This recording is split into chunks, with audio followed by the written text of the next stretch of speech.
बिस्मिल्लाहिर्रहमानिर्रहीम। अस्सलाम वालेकुम नादरीन, आप यूट्यूब चैनल देख रहे हैं। मैं इमरान खान हूँ। सबसे पहले ख़बर कादी फ़ाइज़ ईसा साहब के हवाले से कि अब ये ख़बरें आ रही हैं इस्लामाबाद से और तवातर के साथ आ रही हैं।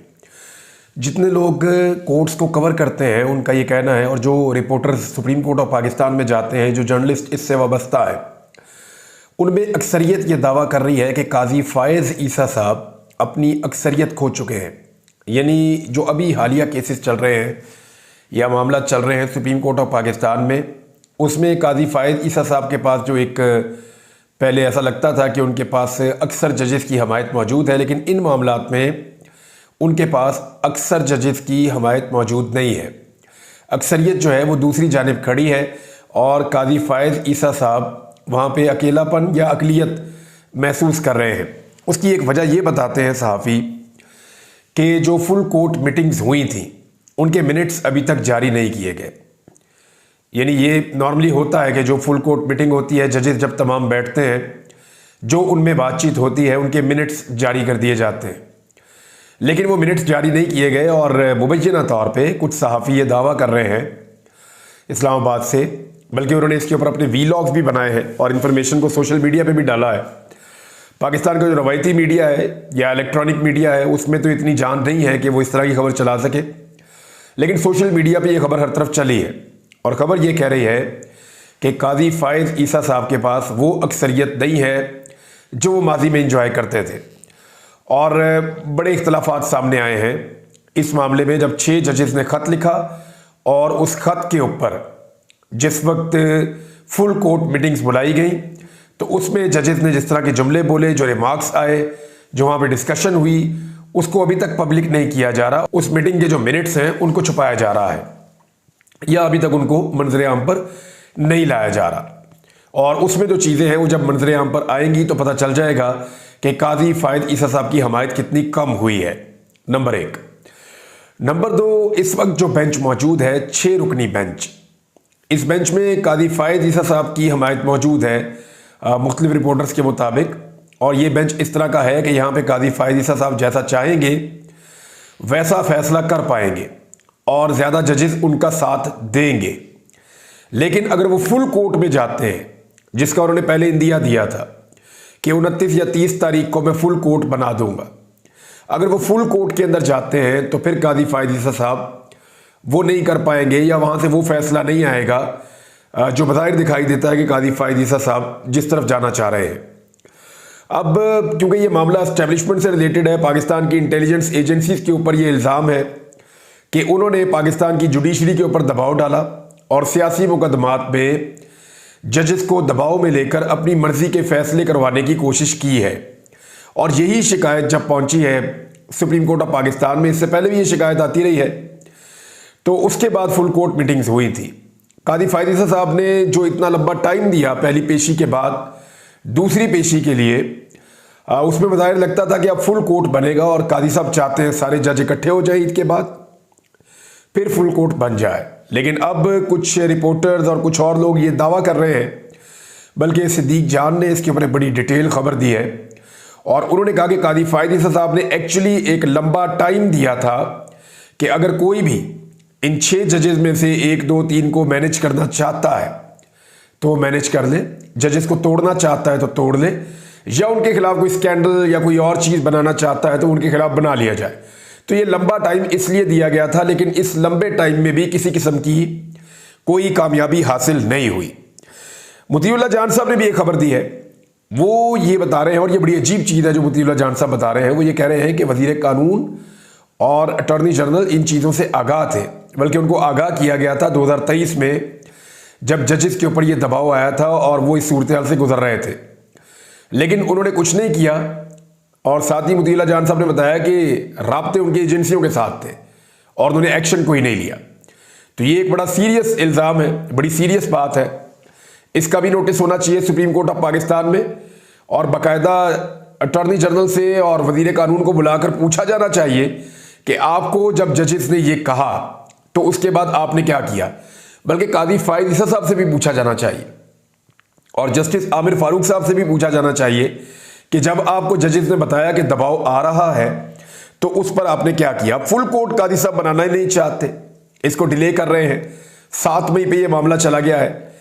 बात यह है कि काजी साहब फुल कोर्ट नहीं बनाना चाहते, और फुल कोर्ट बनेगा तो फिर एस्टेब्लिशमेंट के लिए मुश्किलात होंगी और जुडिशरी अपनी स्पेस वापस गेन करने में कामयाब भी हो सकती है। अब काजी साहब को क्या करना होगा कि 2 मजीद जज जिनकी जगह खाली है सुप्रीम कोर्ट ऑफ पाकिस्तान में, वो 2 जजेस और वहां पे इंडक्ट करने होंगे। यानी पाकिस्तान के हाई कोर्ट से उठाकर 2 जजेस को लाना होगा सुप्रीम कोर्ट ऑफ पाकिस्तान में। काजी साहब बड़े अरसे से इन असामियों के ऊपर जजेस को नहीं लेकर आ रहे। हालांकि जो सीनियर तरीन जजेस हैं उनमें से एक लाहौर हाई कोर्ट के चीफ जस्टिस और एक पेशावर हाई कोर्ट के चीफ जस्टिस दोनों रिटायर हो चुके हैं, और उन दोनों को मौका नहीं दिया गया कि वो सीनियरिटी की बुनियाद के ऊपर सुप्रीम कोर्ट ऑफ पाकिस्तान में आ जाएं। उनकी रिटायरमेंट का इंतजार किया गया। इसी तरह अभी भी काजी फायज ईसा साहब ऐसे जजेस को मुबैना तौर पे लाना चाहते हैं जो उनकी सपोर्ट में आए, और अगर वो 2 जजेस लाने में कामयाब हुए तो मुमकिन तौर पे काजी फायज ईसा साहब दोबारा सुप्रीम कोर्ट ऑफ पाकिस्तान में अकलियत से अक्सरियत में आ जाएंगे। ये वहां पे कोर्ट रिपोर्टर्स का और कुछ लोगों का दावा है, जबकि कुछ दोस्त ये कह रहे हैं कि उसके बावजूद एक रिस्क रहेगा कि काजी फायज ईसा साहब फुल कोर्ट के मामले में अक्सरियत में आते हैं या नहीं आते। अब एक और चीज है, काजी साहब की एक्सटेंशन। पाकिस्तान तहरीक इंसाफ के साथ ये मामला जुड़ा हुआ है, इस पर जरा आप गौर कर लीजिए, बड़ा इंपॉर्टेंट है और गौर से सुनिएगा। देखिए, हुकूमत को चाहिए 2/3 अक्सरियत काजी फायज ईसा साहब को एक्सटेंशन देने के लिए। अब मामला यह है कि 2/3 अक्सरियत के लिए जरूरी है कि हुकूमत के पास पाकिस्तान तहरीक इंसाफ की मखसूस नशिस्तें मौजूद रहे। इलेक्शन जीता पाकिस्तान तहरीक इंसाफ ने, मखसूस नशिस्तें हैं पाकिस्तान तहरीक इंसाफ की, और वो दे दी गई हैं इलेक्शन कमीशन की जानिब से पीपल्स पार्टी, PMLN, फजलुर रहमान, बाकी सारी जमातों को, MQM सबको बांट दी गई वो मखसूस नशिस्तें। PTI को नहीं मिली। अगर वो मखसूस नशिस्तें वापस PTI को मिलती हैं या किसी को भी नहीं मिलती तो हुकूमत के पास 2/3 अक्सरियत नहीं होगी। लेकिन अगर पाकिस्तान तहरीक इंसाफ की जीती हुई नशिस्तें PMLN को या मौजूदा हुकूमती जमातों को मिली रहती हैं तो फिर हुकूमत के पास 2/3 अक्सरियत होगी, जिससे वो काजी फायज ईसा साहब को एक्सटेंशन दे पाएंगे। तो काजी फायज ईसा साहब की अपनी अदालत में ही एक्सटेंशन वाला केस लगा हुआ है। अब इसके ऊपर जो है वो अबू ज़र सलमान नियाजी का एक स्टेटमेंट है, उसको आप देखिए, आपको सारी बात समझ आ जाएगी कि अबू ज़र सलमान नियाजी क्या कह रहे हैं इस पे। वो ये कह रहे हैं कि अगर हमें मखसूस नशिस्तें मिल जाती हैं तो आइन में तरमीम नहीं हो सकती, चीफ जस्टिस को 3 साल की एक्सटेंशन भी नहीं मिलेगी। मखसूस नशिस्तों का केस क्यों नहीं लग रहा, चीफ जस्टिस हमारा केस सुने। अब यहां पे कंफ्लिक्ट ऑफ इंटरेस्ट आ जाता है और ये बड़ा सीरियस इशू है। काजी साहब फिलहाल तो उसको नहीं सुन रहे। अब आ जाइए, शहबाज शरीफ साहब का एक स्टेटमेंट है, उसको जरा आप सुन लें, फिर मैं आपको बताता हूं कि एक्चुअली मियां साहब ने अब क्या किया है। शहबाज शरीफ साहब कह रहे हैं कि खरबों रुपए करप्शन की नजर हो रहे हैं और मुल्क से बदनवानी का खात्मा और शाहकर्शियां खत्म करेंगे। ये वो शहबाज शरीफ साहब फरमा रहे हैं जिन्होंने मुल्क से शाहकर्शियां खत्म करनी है, बदनवानी खत्म करनी है, जिन्होंने हुकूमत में आते ही बगैर कोई काम किए जो वजीर आजम हाउस के मुलाजमीन हैं, जो अफसरान हैं, उनको 4 तनख्वाहें बोनस के अंदर दे दी। अरबों रुपया इन्होंने अपनी शाहखर्ची के अंदर उड़ा दिया और अब ये कह रहे हैं कि जनाब शाहखर्चियां भी खत्म करेंगे और करप्शन और 2 नंबरी भी बदनवानी जो है उसको भी खत्म करेंगे। और हालात पता है क्या है, इन्हीं शहबाज शरीफ साहब ने बुनियाद रखी थी SIFC की। SIFC जो है वो स्पेशल इन्वेस्टमेंट फैसिलिटेशन काउंसिल है। ये इन्होंने बनाई थी पिछले साल जब PDM की हुकूमत में शहबाज शरीफ वजीर आजम थे। चारों जो सूबाई वजीर आला थे, चारों सूबों के वजीर आला वो इसके मेंबर्स थे। उस वक्त सूबों में निगरान हुकूमतें थी सवाए सिंध के और बलूचिस्तान के, बाकी सूबों में निगरान हुकूमतें थी। तो चारों वजीर आला इसके मेंबर थे और आर्मी चीफ जो है वो भी इसके मेंबर थे। तो इस तरह ये एक उन्होंने काउंसिल बनाई थी, स्पेशल इन्वेस्टमेंट फैसिलिटेशन काउंसिल। इसका मकसद ये था कि पाकिस्तान में बहुत ज्यादा इन्वेस्टमेंट लेकर आनी है और अरबों डॉलर पाकिस्तान में लाकर जमा किए जाएंगे। अब इसके क़याम के बाद से लेकर अब तक क्या हुआ, ये तफसील जब मैं आपको बताऊंगा तो आपको आइडिया हो जाएगा कि ये सिर्फ कागजी कार्रवाई है और इसमें कोई कामयाबी हासिल नहीं हो सकी। तो नाज़रीन, जो वज़ारत ख़ज़ाना की रिपोर्ट है वो ये बता रही है कि SIFC के क़याम से लेकर अब तक जो 9-10 माह गुजरे हैं, इसमें हुआ क्या है। इसमें प्राइवेट सेक्टर क्रेडिट में 54% कमी हुई है। किसी चीज़ में इजाफा नहीं हुआ बल्कि कमी हो गई है 54%। तरक्याती अखराजात में 12% कमी हो गई है। कारोबारी कंपनियों की रजिस्ट्रेशन में 1.2% कमी हो गई है। और जो बजट खसारा है उसमें 34.8% का इजाफा हो गया है। जबकि शोबा ज़राअत के लिए कर्जों में 30% इजाफा हुआ है। पाकिस्तान की जो एक्सपोर्ट्स हैं वो बढ़ने के बजाय कम हुई हैं। तो कहां पाकिस्तान आगे बढ़ा, या कहां पाकिस्तान के अंदर जो है बहुत सारी सरमायाकारी आई, या पाकिस्तान ने तरक्की की, या पाकिस्तान आगे बढ़ा। यह भी एक कागजी कार्रवाई थी, एक नजर का धोखा था जो इस हुकूमत ने किया है। नाज़रीन, निगरान वज़ीर आज़म काकड़ साहब के जो स्कैंडल्स हैं वो एक के बाद एक सामने आ रहे हैं। यानी उनके दौरे हुकूमत में जो कुछ हुआ वो बहुत अजीब है। पता नहीं ये नमूने कहां से मिले थे। उस वक्त मैं तो गायब था और मैं हुआ था, मुझे तो पता भी नहीं चला कि ये कब बन गए और किस तरह की हुकूमत बनी निगरान। लेकिन अब जब उनकी चीज़ें मैं पढ़ता हूँ या सुनता हूँ तो मुझे बहुत हैरत होती है। यानी गंदम जो इंपोर्ट की गई है उसका भी एक स्कैंडल सामने आ गया है। और जो गंदम इंपोर्ट की गई उसकी मिकदार आप हैरान हो जाएंगे, 35 लाख मैट्रिक टन से जायद गंदम निगरान वफाकी हुकूमत ने इंपोर्ट कर ली है, पाकिस्तान में मंगवा ली है। ये उस मुल्क में मंगवाई गई जहां का किसान खुद गंदम पैदा करता है। इसको जरा समझिए आप। हमारे किसान को खाद महंगी मिलती है, डीजल महंगा मिलता है, अद्वियात महंगी मिलती हैं, ज़मीन का ठेका आपके सामने है। तो सारी चीज़ें महंगी मिलने की वजह से यहाँ गंदम की पैदावार के अंदर कॉस्ट बहुत बढ़ जाती है। रूस के अंदर, यूक्रेन के अंदर, इंडिया के अंदर, बाकी जगहों के अंदर, और पाकिस्तान में टेक्नोलॉजी और तरक्की भी नहीं है तो हमारी फी एकड़ के अंदर पैदावार भी कम होती है। तो पाकिस्तान में गंदम महंगी पैदा होती है, यूक्रेन में, रूस में, बाकी मुल्कों में सस्ती पैदा होती है। क्वालिटी में हमारी गंदम बहुत बेहतर है, उनकी गंदम से हमारी गंदम बेहतर है। तो हुआ ये कि वहां क्योंकि सस्ती गंदम पैदा होती है, पाकिस्तान में महंगी पैदा होती है, तो उसूल ये है कि पाकिस्तान के अंदर जो लोग गंदम खाएं वो पाकिस्तानी किसान की गंदम खाएं ताकि किसान भूखा ना मरे। निगरान हुकूमत ने क्या किया, एक बहुत अजीब काम किया जिसका बहुत बड़ा नुकसान हुआ है। निजी शोबे को गंदम इंपोर्ट करने की खुली छूट दे दी गई और वजारत खजाना की सिफारिश पर निजी शोबे को मुकर्ररा हद के बजाय खुली छूट दी गई कि जनाब आप जितनी मर्जी गंदम बाहर से इंपोर्ट कर ले, और उसके साथ साथ इनको कुछ मजीद छूट भी दी गई टैक्सेस के अंदर और दीगर चीजों के अंदर। और ट्रेडर्स ने अरबों रुपए का खेल खेला इस दौरान में। निगरान वजीर आजम अनवारुल्लाह काकड़ की मंजूरी के बाद वजारत फूड ने समरी अरसाल की थी। अब इसके ऊपर आप गौर करें। एक और खबर मैं आपको इस हवाले से बताता हूं।